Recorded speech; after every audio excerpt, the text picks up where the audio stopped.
The broadcast is now starting. All attendees are in listen-only mode.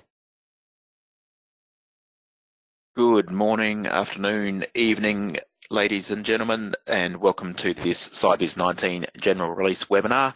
It's Ben O'Brien here. I'm going to be taking you through the next hour. We're going to try and keep it to an hour. There's a lot to get through.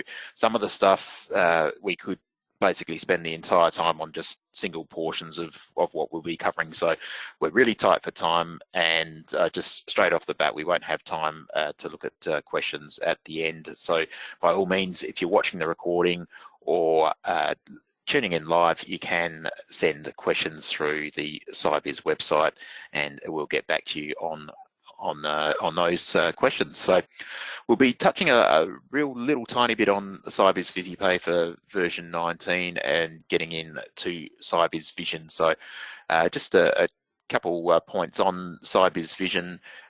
You may have heard us talking about things like order fulfillment and stock replenishment, and what's actually happened is the sales management and purchase management bullet points down the bottom there, they've become a whole lot more than just the order fulfillment and stock replenishment. So I just wanted to sort of make sure that we're on the same page as far as the terminology. If people have sort of turned up today and thinking, okay, where's the order fulfillment? It's part of the sales management, and similarly with the stock replenishment. So let's just jump straight into it. There's just a couple technology updates just to advise you of as well. And the first one is to the Microsoft.NET framework. That's going to version 4.6.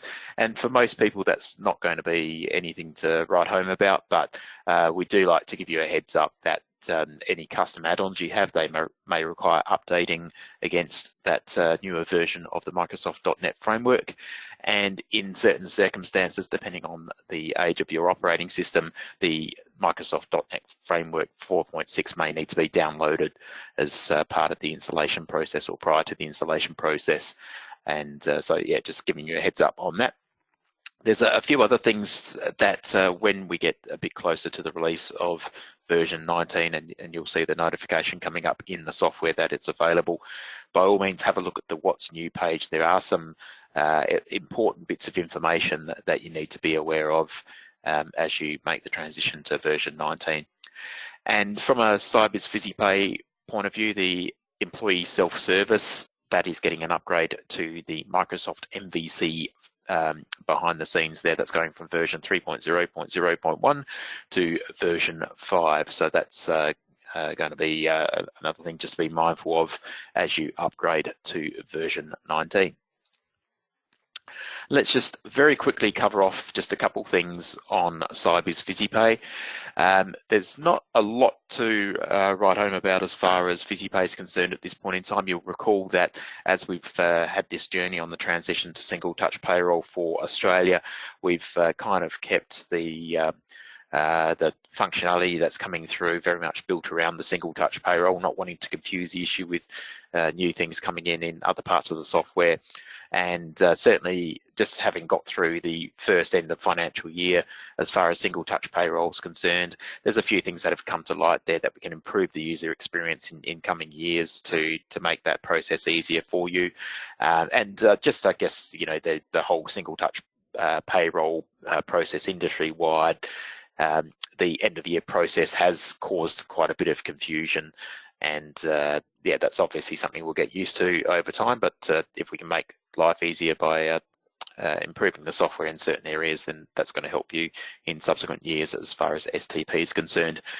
And one thing that's coming through in version 19 is just some helpers in terms of the rationalization of the two student debt categories that were in Sybiz VisiPay. They've now been rationalized into one set of repayment scales, and they will now be known collectively as STSL, which off the top of my head, that acronym stands for Student and Training Support Loans, and so there's a bit of a change there. If you're not otherwise aware, HELP and SFFS have been combined so that if someone does have some form of student debt, then you must at this point in time tick the HELP flag on their employee record. And there were new tax scales just for the HELP and SFSS side of things that came out none of the other tax scales changed for the new financial year, but just those student-related ones did. Okay, from a vision point of view, we'll get cracking straight into it.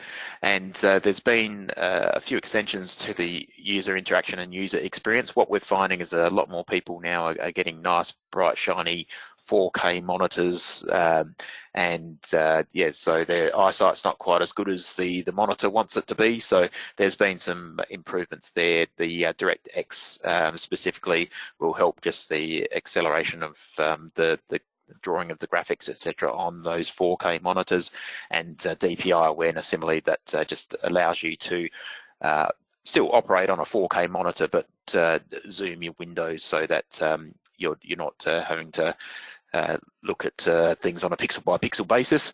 And so there's some improvements there as far as that's concerned for those higher resolution monitors. And I should just on that, when we're talking 4K monitors, when we get toward the tail end of the session today and have a look at the sales management and purchase management, if you haven't got a 4K monitor yet, you're probably going to want to go out and get one, because it's just amazing the amount of information that you can interact with when it comes to sales and purchase management. We've also got some better support in for non-standard deployments, so low resource mode if you're on a terminal server environment or a cloud environment. It just takes a lot of complexity out of the graphics and a few other bits and pieces just to make things work a bit smoother there. Touch mode has been around for a while now. We used to have a separate shortcut that you could invoke touch mode from, but now you can set your device to be touch mode enabled. And also compact mode exists that just takes away some of the design elements occupying the real estate of the screen and just gives you more working space within your UI.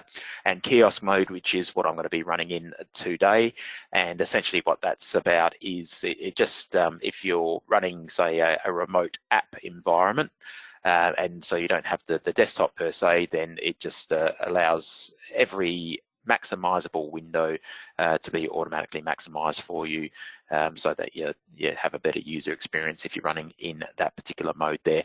Now, these are device level settings, so that's important to note that if you are say working off your desktop at the office, but you go home and do some remote desktop work, or you've got a laptop as well, then you will need to manage these settings per device, and that makes a lot of sense because you're going to be having a different experience on the different devices and different ways of connecting in. So the last thing just to point out there, as far as the user experience stuff is concerned, is the font settings can now be modified as well. And just a word of warning, you can change your font to Wingdings if you so choose. And again, this is device level, so don't go thinking you can muck around with the user rights in Vision for your colleagues and set this for them. They need to be foolish enough to do this themselves, but it just gives you that ability to personalize the font. Not that anyone would be going for Wingdings, but you can change the font size as well as part of that process. From a transaction processing point of view, there's a bunch of things, and I should just mention that the session today will have a little bit of chalk and talk, and then we'll do some interaction within the software itself, just to explain what a couple of these things are. So I'm just going to start with the first three: the scroll bar annotations, the quantity precision, and the find functionality. We're just going to jump into the software and have a bit of a look at a stock take and just show you those things in context. So I've got a stock take where I've done a partial count already, and you can see there's I can't process. I've got the red icon there, and I've got a red field here. That's all well and good, but not that I have tens of thousands of lines here, but I know customers that have had this situation where it's like, okay, there's a needle in a haystack here. We've got a few lines that are problematic. Now we have the scroll bar annotations. So it may be pretty hard to see from your end, but you might see the little orange dots in the scroll bar. So I can actually take my scroll bar and go to where the orange dots are and get to those areas in the software and work out what the issue is and address it on a line-by-line basis, rather than having to scroll and hope I stumble across a record or two that requires that attention. Now, the other thing you may have noticed is the quantity precision. There's a setting now that your business partners can invoke for you to restrict the restrict the default of the number of decimal points that you have for your quantities. Now, obviously, if you're dealing with a quantity that is a partial quantity, it's not going to round to 0 decimal points as it has on this occasion here, but it just gives you that flexibility where you have the ability just to sort of see the decimal precision that makes most sense for your business. So if you're happy with the 4 decimal places that is standard out of the box, all well and good, you can continue doing that. But if you only deal in whole quantities, then there's no point seeing these additional decimal points as you go. So the other thing I just wanted to show you in this section is just it's throughout transaction processing where you've got the find function here. So you can just type in something and it'll go and highlight those items, and you'll see as well the scroll bar annotations there. I've got the highlights, the yellow highlights, letting me know whereabouts those particular records are, those hits on the find term that I put in to the control F section there. So that's a few of those things, and what we'll do now is duck across to an order just to show you a few of the other bits and pieces that we have coming out in version 19 as well. Just this first one here, this is an order that has been processed already, and because I haven't done anything with the order, I have the ability to change the customer, and so I can just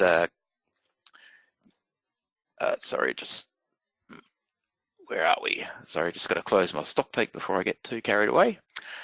So in the sales order here, I can click on change customer, and it will allow me to change the customer to another customer because I haven't actually processed anything against this order at the moment.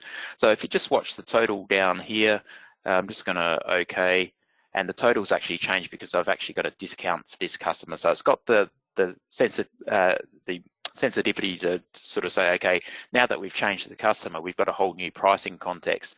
And if you saw the little dialogue that came up when I changed the customer code, it let you know that the prices would be refreshed as a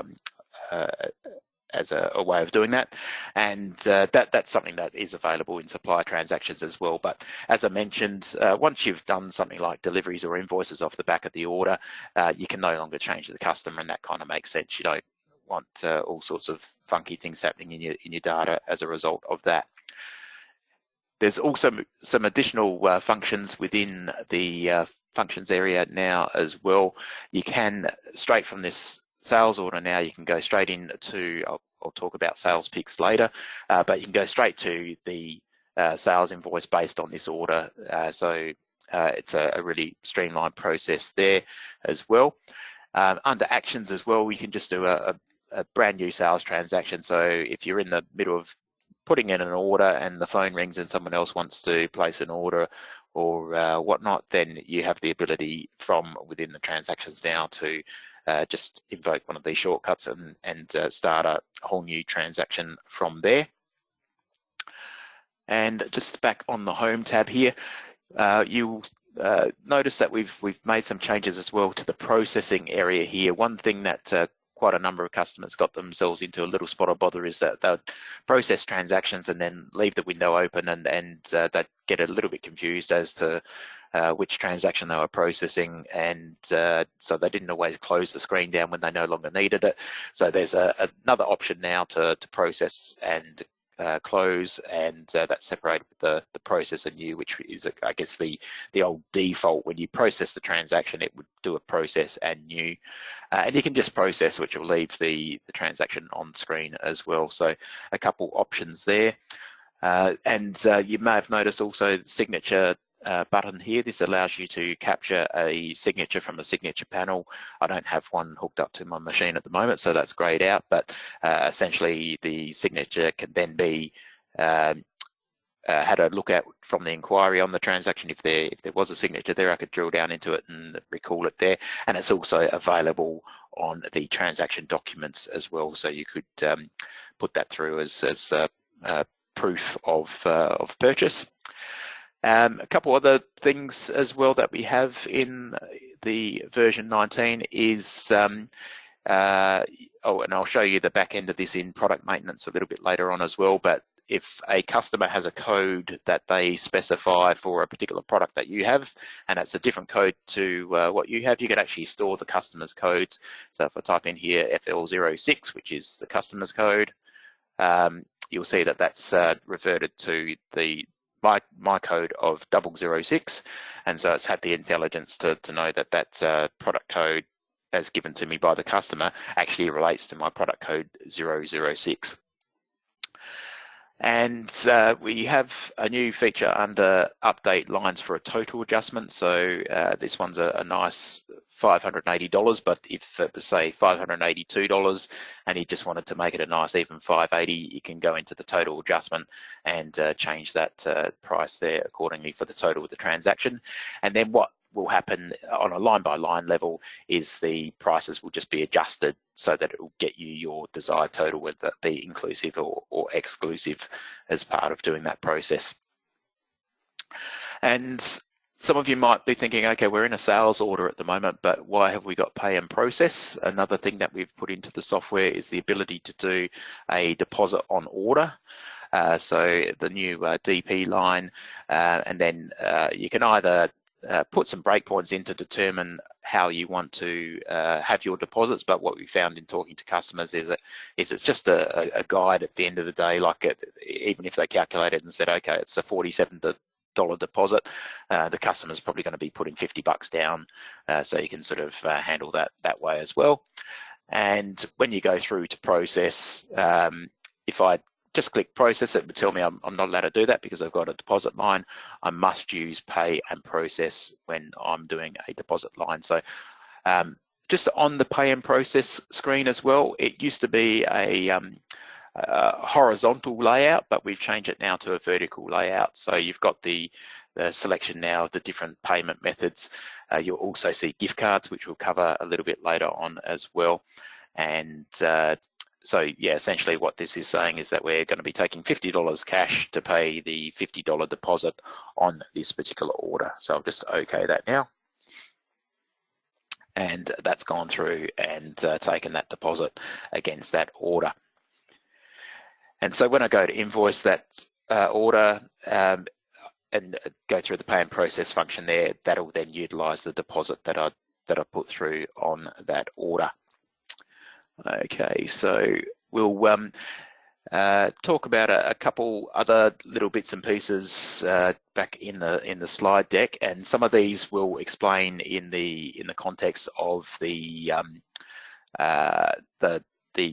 product maintenance. So we have covered that product search where we brought up the product based on the customer's code rather than our own code, the sales total adjustment you've seen. The product pictures in transactions, that allows you, if you want to have your product images come up in the transaction processing window as you add products into transaction processing, you can turn that on and you'll see those images. So that's, I guess, handy if you're wanting to do a visual match of the product when it's brought up to the counter to make sure that no one's been swapping labels or anything tricky like that on those products. And the next two things, the replacement products and associated products, we'll just look at that in the context of product maintenance. So we'll flick back into the product and do that now. And I'm just going to go in and edit these erasers. So under the purchases tab, you have now got a different layout. And I should just point out as well, this is a good thing to know when you're coming onto version 19, is that a lot of these grid-based maintenance areas now have changed, where to make any amendments or to add new detail in, you come into a separate dialog window to put that information in. And this is a good illustration. There's a lot more information that is required or can be provided to the system now to power a lot of the things that we'll be seeing today. And so it's become necessary to invoke these dialog boxes for you to type the information into rather than having them in the grid-based format that we had previously. And so just in terms of the replacement products, I'll just take you through a few things within this screen here. So replacement product, for example, let's just say this product here is being phased out and being replaced by product number 2. And traditionally what would happen is it would get a little bit tricky because you don't want to make the product inactive because you've still got some in stock and you want to sell the ones that you still have in stock, but you want to actually prevent people from purchasing any more of those, so you can actually now stop purchase orders on the product, so that will still allow you to process sales transactions. And if you do have a replacement product as you're phasing this product out, you can actually prompt for replacement on transactions. So that gives you that flexibility to say, hey, this product's being superseded, I'm phasing it out, I want to sell what I've got left of it, but if let's just say a customer wanted to take the product that is being replaced with, you can have that prompt come through the system as well when you're processing the transactions, just to let the customer know that there is a newer version perhaps of this product that you're selling. And so that will come through into transaction processing, as does the associated products. So associated products can be thought of as upsell. So a customer buying this product will typically buy one or many of a range of other products that are related to it. So it gives you that ability to have that prompt when you're processing the transaction to say, hey, look, you're buying an air conditioner, you might need an extension cord or whatever else as part of that particular transaction. The thing that I showed you a moment ago in terms of the customer code association of this particular product, I used a different product in that illustration, but this is where you come to set those associations up. So if this customer orders this product, they might refer to it as an ABC, and you can put some notes in against that as well. And again, another illustration of the dialogue coming up for this data entry rather than entering into the grids itself. So I said there's a lot to cover, and I haven't lied so far, but just another thing I'll show you in just a moment is there's a lot more columns you can have on transactions such as sales invoices. So what we'll do is we'll just go back and round out the order that we took the deposit on before. We'll take that through to an invoice, and I'll just show you some of the additional columns that you have available now in the screen. So we'll just save and close out of that product, and we'll jump into the invoice, add the document, and that was that 580 there. So yeah, I've got a number of products that have come through from my order, and one of those deliberately is an assembly. And just to sort of show you some of the additional columns that we have available now, so you'll see as I scroll, there's quite a few available. We don't have time to go into all of them, but one that I know a lot of you that do manufacturing or even kitting, you want to see how many you can actually manufacture. And you also now have the ability to see the quantity available. So that is in the context of the location that you've selected there as well. So and then if I just do the old update lines, you'll see you've got the total adjustment there is that's come through there as well. But I just want to do the invoice and deliver all at this point in time, and you'll see my total there is the 530. So even though the total was 580, because I've got the deposit line there, there's that awareness as I brought that order through to the invoice that the deposit has been paid previously. And when I go to pay and process, again, you'll see the new layout of the pay and process screen. And so it's my 530 cash that I'm taking now, plus the $50 deposit that was being previously paid is what I'm taking to process this transaction. And there's a few more things in transaction processing that we won't show you, such as being able to manufacture assemblies on jobs and service transaction lines. And so there's quite a bit there just in the day-to-day processing. Now, we've had a look at a few of the pay and process extensions, but just to sort of summarize those, we won't look at all of these, but there's deposits on order. We've seen that through that workflow there. There's PCF POS integration, so those that have come from Classic will be familiar with that. That just allows you to integrate with the PCF POS terminals for credit cards and things like gift cards, which we have the ability now to sell and redeem. The other thing I'll just show you quickly, because it is quick, is the quick receipt. You've probably seen that on the toolbar there, or the ribbon bar. But this is just, if you've got, say, trade counter sales and someone's driving past and they just want to pay a bit off their account, the person on the counter who perhaps doesn't quite know what the amount should be allocated against, but just wants to receipt the money from that particular customer, for example, they can just sort of come through and quite simply go, yeah, I've received $200 from this customer, and I'm gonna just process that through. Got the pay and process, because obviously they're paying money. You're not wanting just to process it and put it on the customer's account, because that would defeat the purpose.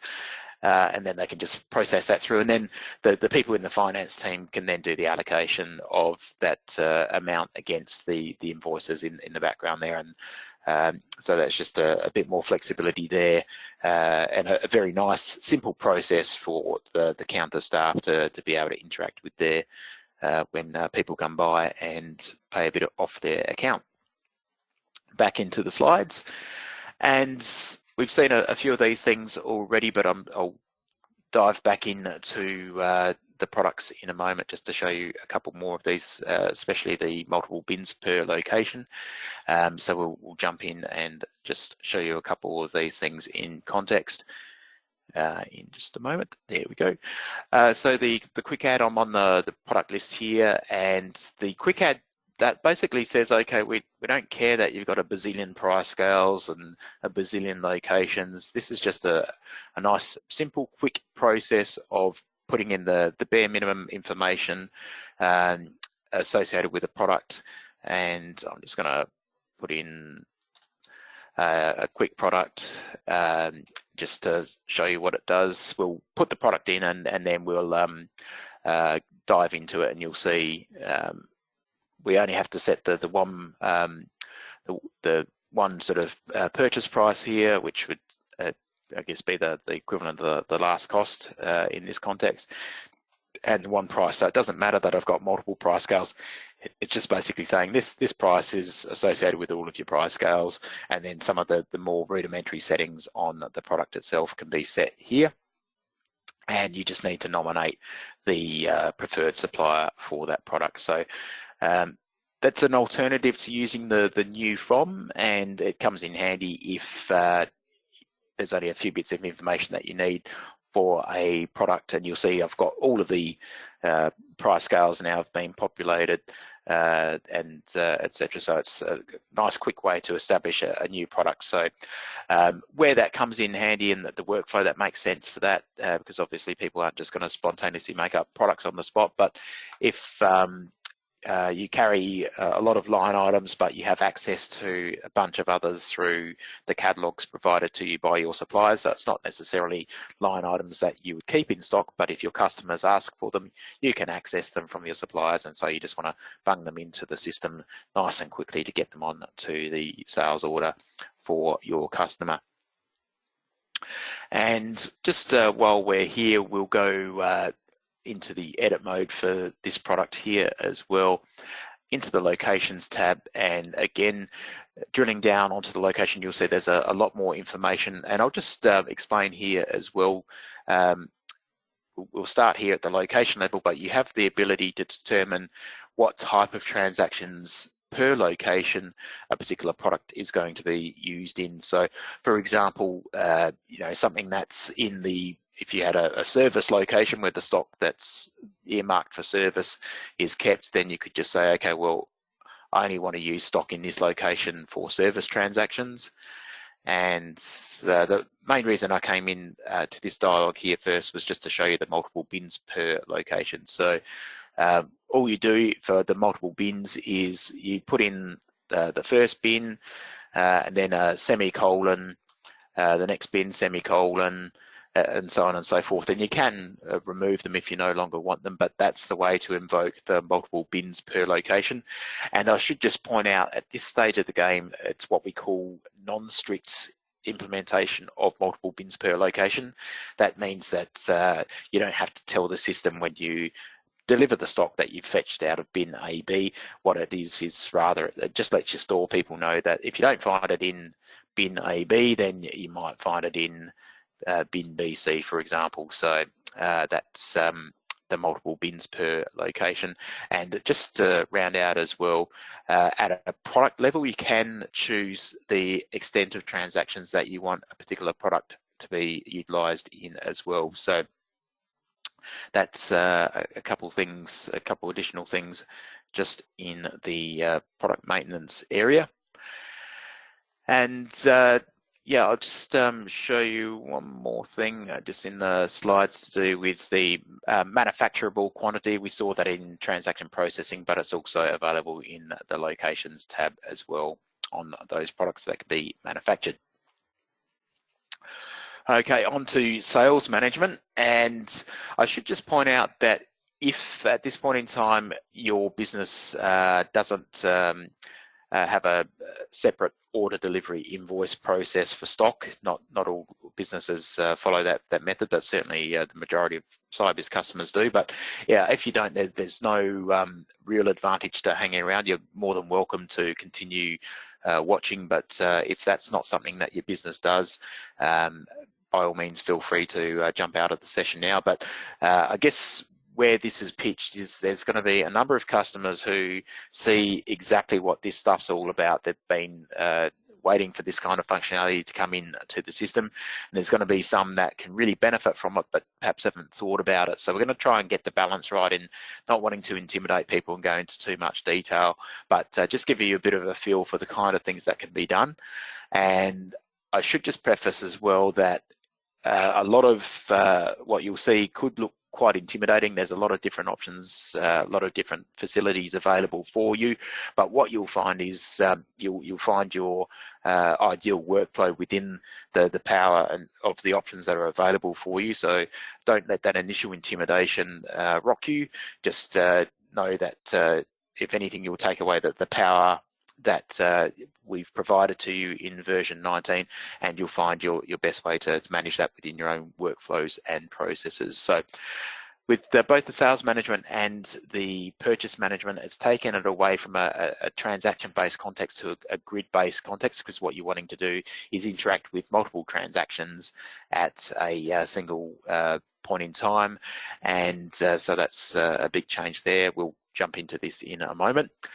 One bit of lingo is there's been a pick and pack option that's been essentially implemented as a separate transaction between the order and delivery process. So if your organization is such that you get stock ready to go out the door before processing the delivery, then the pick and pack option could be good for you. And the good news is that we've designed it in such a way that if you don't want to use it, you don't turn it on, it doesn't get in your way. So it's not a process that you're going to have to go through if it's not something that is relevant to your business. And yeah, essentially what that allows you to do is just manage the warehouse by letting your store people know what they need to go fetch from the warehouse for the orders that you're processing, and get them ready to ship out.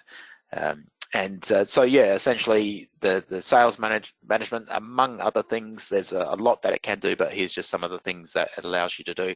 You can identify orders that can be filled, so you don't want someone running around the storeroom trying to find some stock that isn't there to fill an order that can't be filled. You have the ability to prioritize the allocation. So if you're in a situation where you've got multiple orders wanting the same stock, but you don't have the sufficient quantity to fill all of the orders, you can tweak that a little bit on the screen to sort of say, okay, I'm going to prioritize this customer over this one, or maybe prioritize this order over this one because the order can be completed if we favor this order. And so you've got that information to make those kind of decisions front and center. And yeah, one thing that's going to be very popular as well is the ability to see in grid format which orders have been, say, fully delivered but not yet invoiced. So if your workflow is that you don't invoice your customers until the order has been fully delivered, then you've got some real good time-saving mechanisms in version 19 to help you automate and streamline that process of invoicing orders that have been delivered. And you can also manage quotes at this level as well. So you can convert quotes, either their status from, say, pending to accepted in, you can do that en masse through the grids, and you can also convert them to upstream transactions in the form of orders, deliveries, and invoices. So that's a nice time saver there as well.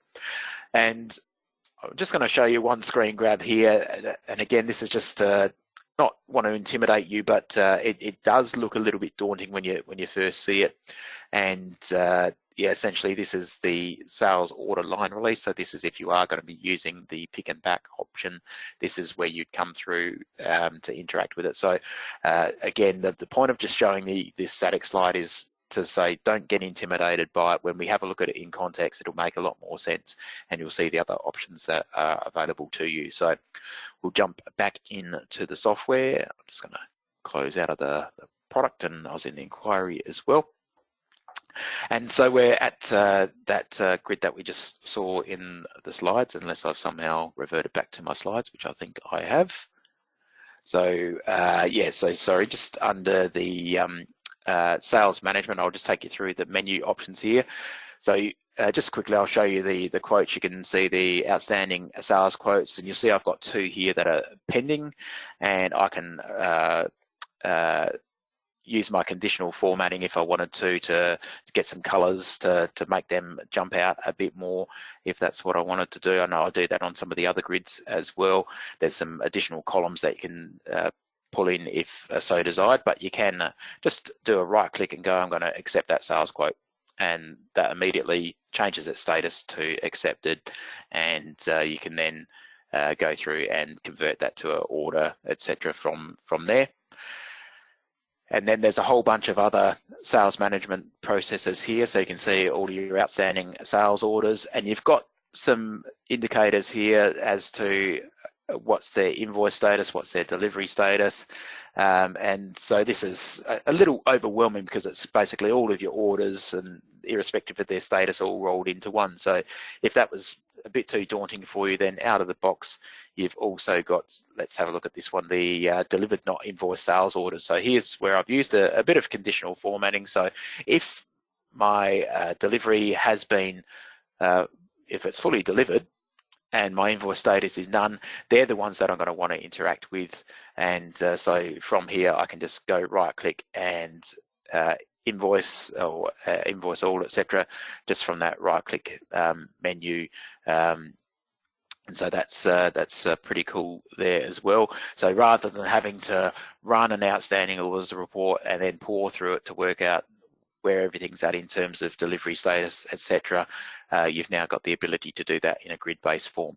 There are some hyperlinks as well, which I accidentally clicked on one of those before, but that allows you, here we've only got the one hyperlink, but on some of the other grids there's multiple hyperlinks. So because we're looking at a lot of different data in the one grid, and yeah, so that just allows us to get into the information associated with, in this case, the customer, and I can double click on it as well to go straight into the order. But as I said, the main benefit here is I can do right click and just go invoice all and process and close. And it's as easy as that. You'll see here also the refreshed indicator here. So that was last refreshed 2 minutes ago. So if I refresh it now, you'll see that order that I just invoiced has disappeared, and that just makes things a lot easier. And as I said, you've got your column choosers and conditional formatting and everything that can be invoked on these grids. And so you'll see there's a whole heap of different functions here. I don't have any saved orders, but this is a good mechanism to see if I've had any orders that are saved rather than processed. If I'm not using order management as such and just doing straight deliveries, I can see deliveries that haven't been invoiced. So there's a couple there. And then from a sales pick point of view, what we'll do is go into the sales order line release, and this is where you go if you're turning on the sales picking. So, and here's an indication of where you've got the multiple hyperlinks, so you can click on those to drill down into the product to see a bit more information about the product in the inquiry screen. And again, I said at the start, if you're not yet using a 4K monitor, you'll probably be wanting to get one pretty soon if you're going to be using their sales and purchase management. So again, this is a little bit intimidating at the moment, where there's a lot of information on the screen, but ordinarily what would happen is you'd perhaps restrict the locations that you're looking at here on. I've got all my locations up on the screen, but ordinarily you would only choose to have the one at any point in time.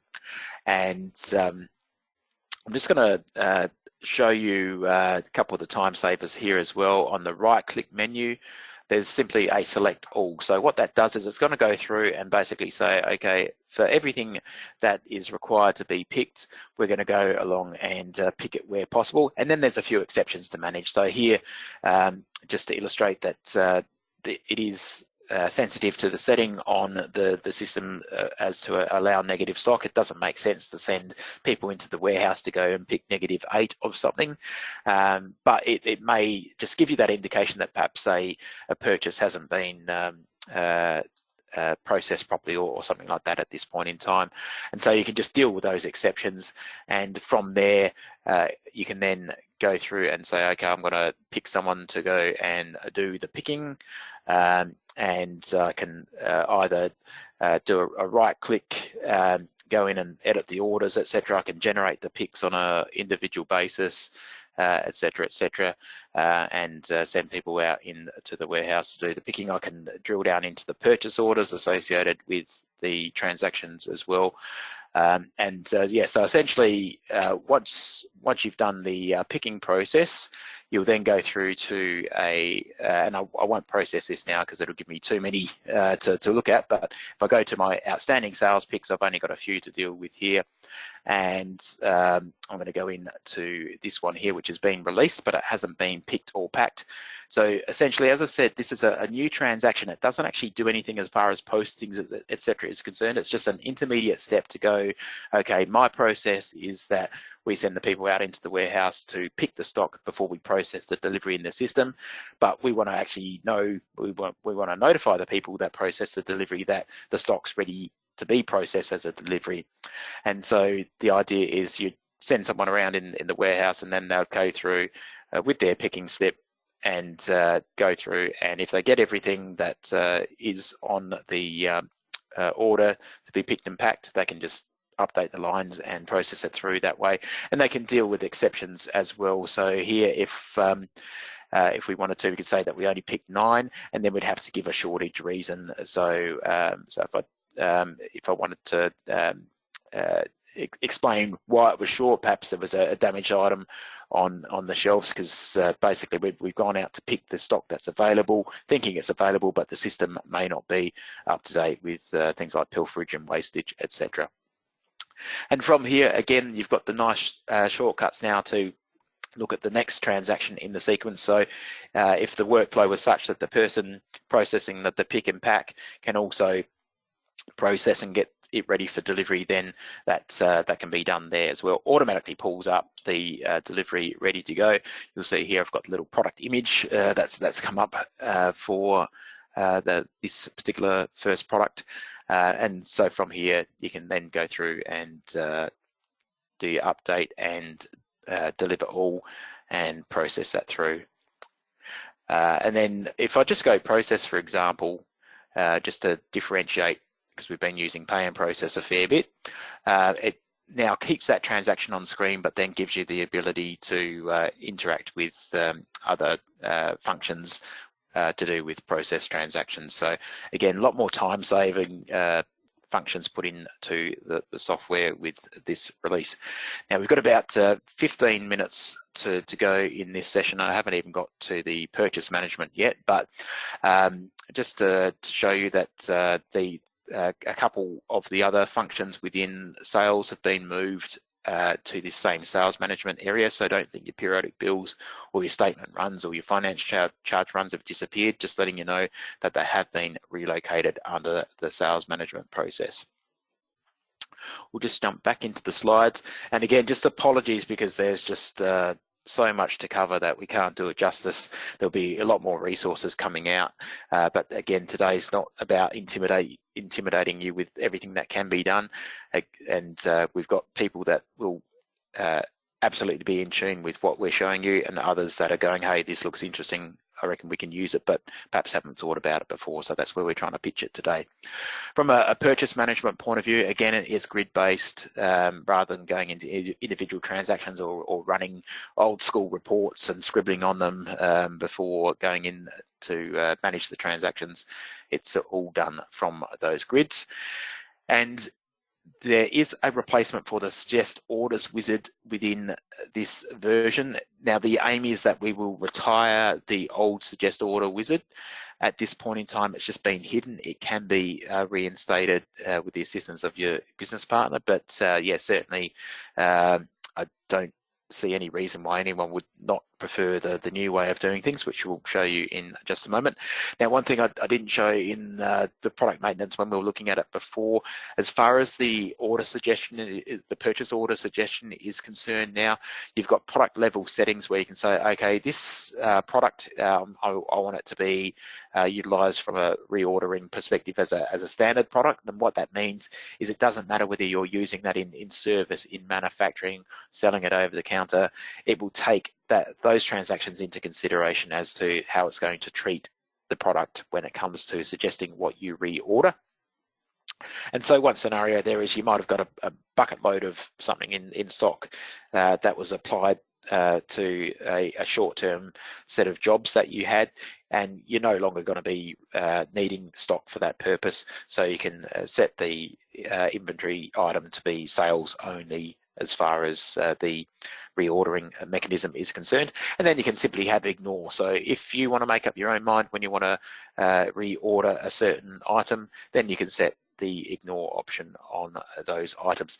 Now, just to maintain the continuity of functionality as you're upgrading, everything's been set to the standard level setting because that's giving you the same functionality that you had previously, but of course that can be set. We now have supplier order minimum values as well, which allows you to build up your orders on the basis of the amount that your supplier says they're not going to get out of bed for orders under 10 grand. You can put that in the system now, and let's just say they have a rule that if you order 20 grand worth of goods in one particular order, they will waive the shipping costs. You can manage that as well, and work your way up to getting the value required for the minimum order values there as well. And you have the ability to get some guidance as to what the system suggests versus what it will force you to order, which I'll explain in the context of the reorder mechanism. And again, following a similar pattern here, showing you what can be very, very intimidating, just to get that sticker shock out of the way, just to sort of say, okay, well, yeah, if we get overwhelmed by this, we're going to lose sight of the power. But if we just ignore the fact of how intimidating that is, you'll see what you're able to do with the software in just a moment. So we'll jump back in to the product now and just take you through the equivalent of what we just did in the debtors side of things and go under purchase management. So we've kept that user experience pretty similar, and also some of the items that were previously outside on their own ribbon bar icons have been moved under purchase management. So just letting you know that they're there as well. So obviously you've got a lot less control over what happens with the purchase order once it's left you, because it's all in the lap of the suppliers. But again, you've got that similar overview here where you can get in some good information. You can use your conditional formatting and get some good information as to the status of orders that are outstanding, and drill down from there into suppliers, etc. And again, you've got your conditional formatting, you've got additional columns you can choose, and you'll see there's quite a few of those that you can whack on to the grid as well. And you also get those views of, say, purchases that you've been that have been delivered that you've not yet been invoiced for, or rather you've been invoiced but it's not been delivered, and we don't want to see any of those, and certainly we're not seeing any of those there. And you've also got the saved purchase orders. Again, if you wanted to sort of manage the fact that you have saved transactions, you can do that as well. But certainly the big ticket item under the purchase management is the order suggestion. And again, it's very intimidating off the bat, and we'll walk through a fairly simplistic example in a moment, but just showing you on the left hand side here, there is the ability again to restrict the locations. If you just wanted to have a look at one particular supplier at a time, you can do that as well. Here it's just basically showing me all of the products based on the criteria that I've set here to do with the in this case I'm using the transaction history. It's looking at what's actually happened with the products. I can drill down into the products and see, okay, well, what are the outstanding orders, which customers have placed those orders, if there's been some movement within the transaction dates, let's have a bit of a look at the transactions and the frequency and things like that. So it is a multi-layered grid here. You'll see that here we've got this particular supplier here. We've exploded them out that we can see all of their products. I've got some conditional formatting. This is letting me know that I've got an on-hand quantity of a negative value, which perhaps suggests to me that an inbound purchase hasn't been processed through the system yet. So before I go ordering any more, I'm going to want to make sure that I'm not just waiting for paperwork to catch up with the system. And you can use order entry and transaction history independently or in conjunction with each other. I'm using them in conjunction with each other, so it's using what's actually happened in terms of the movement of the product based on the transactions that I specify, and I can then drill down and see a bit of a story as to here we've had 15 be sold within the date range. This other line here for a different location, I can see that actually haven't moved any from a transaction history perspective within this date range, but I've had some sales orders and a purchase order process, so I can get a bit of an indication as to, okay, well, it says I've got 212 on order, but let's have a look and see what makes up those orders and how long they've been outstanding for, etc. How many I've got on purchase order, so I can get the, I guess, the information behind the numbers, which was something that the old suggest order wizard was a little bit more mysterious in terms of the way that worked. Now you've got some really good helpers here as well. I'm going to go up to the top of the grid here, and I can go and say, okay, I don't care. I'm just going to take it on blind faith that this suggest order is exactly what I need to do, and so I can set my order quantity to a certain percentage of the recommendation from the system. So I can take the easy option. I'm going to order 100% of what the system tells me to do. In other words, I agree with the suggest order quantity, and so I can OK that. But what you'll see here, this product up here, this doesn't have a preferred supplier, but it's a product that I need to order in. So I'm not able to generate my purchase orders at this point in time because I've got a broken business rule here. But what I can do quite simply is I can drill down into this supplier, see what product it's complaining about, if you like, and saying that I need to order. And then I can just simply right click and I can say I want to move this item to this supplier and just choose another supplier to place that order with, and that's gone and got that all ready to go for me with that particular supplier there. As I said, you probably don't want to be too intimidated with what you see on the screen here, but just to show you a couple more little tools within the user interface. There's been some new concepts added in to version 19 as far as the UI is concerned. We've got the little hamburger menu here, which allows us to get more real estate for the main part of the show that we're dealing with here. We can explode that out again if we wanted to tweak the settings on the screen. If we just wanted to zero in on this particular supplier, for example, we can click this little icon here, and that will just sort of zero things up just to this supplier itself, still keep my drill down into the order history, but I can roll that back up to the product and not see the history, but just focus on the products associated with that particular supplier. And once I've had that focus on those products and made my decisions on this supplier level, then I can just simply close out of that view and again return to see all of the suppliers on the screen there. So just to explain a couple of the concepts here, we've got the force reorder, which is basically saying in order for you to essentially fill the orders that are requiring filling, you're going to need to, the system will force you to order 230 to make up for the shortfall of what you've got in immediate requirements as far as the orders are concerned from a sales perspective. But it will suggest, based on your settings on the left-hand side, as to what kind of stock level you should be ordering in order to meet the anticipated demand. Now, again, you do have other columns that you can bring in. So if there were, say, a product group that had an impact on your decision making. So in the southern states of Australia, it's a pretty cold winter at the moment, so there might be products that you don't sell a lot of in that period. You can change your dates as well to be sensitive to different seasons and look at say a corresponding 3-month period from last year rather than the immediate preceding 3 months. So a lot of power that you've got there as far as all that's concerned. Now, one thing just to point out as well is that you do have this refresh button, but if you do that, it's basically going to undo everything that you've done within that process. So it's going to disregard what you've set to order. It's going to return any products that you moved from having no supplier allocated back to having no supplier allocated. So it is a fairly hard refresh there, but so just bear in mind that it's not just refreshing the background quantities, etc., and refreshing the decision-making information through to the grid.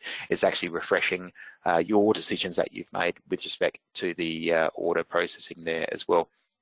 You can, of course, save as you go, and when you come back into it, the information will be there for you. You've got the drill down as well, so I can double click and go into the products, etc. Similarly with the suppliers, double click. So because there's only one thing to drill down into on those lines, there's no need to have those colored hyperlinks for you. So yeah, and again, you've got the ability to filter per location, per supplier. You've got the option to do one order per location. So if you order the same product from the supplier for multiple locations, you can do that on a location by location or an all up basis. But what I'm going to do just to round out the illustration is I'm just going to pick on one of these suppliers here and refresh my grid just to zero in on that particular supplier there. And yeah, so let's just, I don't actually have the minimum order configured here for this particular supplier, but if I did, and let's just say I go through and say, okay, I'm just going to want to select all products, then I can then go, okay, well, I'm ordering 100 grand, that should be more than enough for the minimum. But if it wasn't, I've got this option here as well to say show all supplier products. I'll just save and refresh that, and what that will do is it'll show me all of the products for all of the locations that I can obtain from this particular supplier, and that gives me the ability to top up my order to get to my minimum order value and generate the orders on that basis. So I'm just going to make a few little tweaks here, refresh my grid again, and go back to the state that it was when I saved it. And so it's letting me know what it wants to order for me.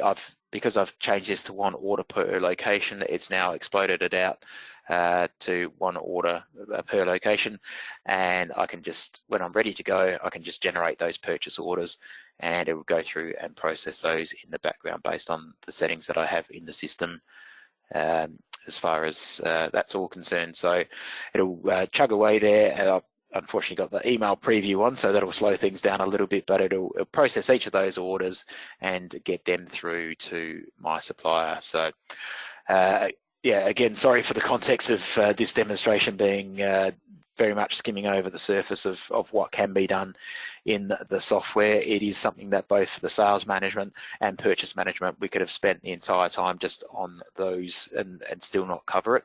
But it's just to give you that taste test for those that recognize that functionality as something their business requires. That's going to be very exciting for you to get hold of version 19, and there's certainly others that are going to see what can be done and start implementing some of these procedures into their own business. So that has taken us pretty much bang on to the end of the hour. As I said, we haven't factored in time for questions, but you can certainly ping those through the website. And as far as timing is concerned, Sybiz 19 is scheduled to drop at the end of July, so just a couple of weeks away. And just a reminder as well that we made an announcement, a soft announcement earlier in the year, that there would be 2 general releases this year. So there will be a Sybiz version 20 coming out toward the end of the year as well at this point in time. So yeah, certainly a lot of functionality. That's why we split it into 2 general releases this time around. And yeah, I hope you've enjoyed what you've seen, and you're looking forward to getting your hands on version 19. So with that, I'm going to end things up, and thank you very much for your time today. Thanks again. Bye.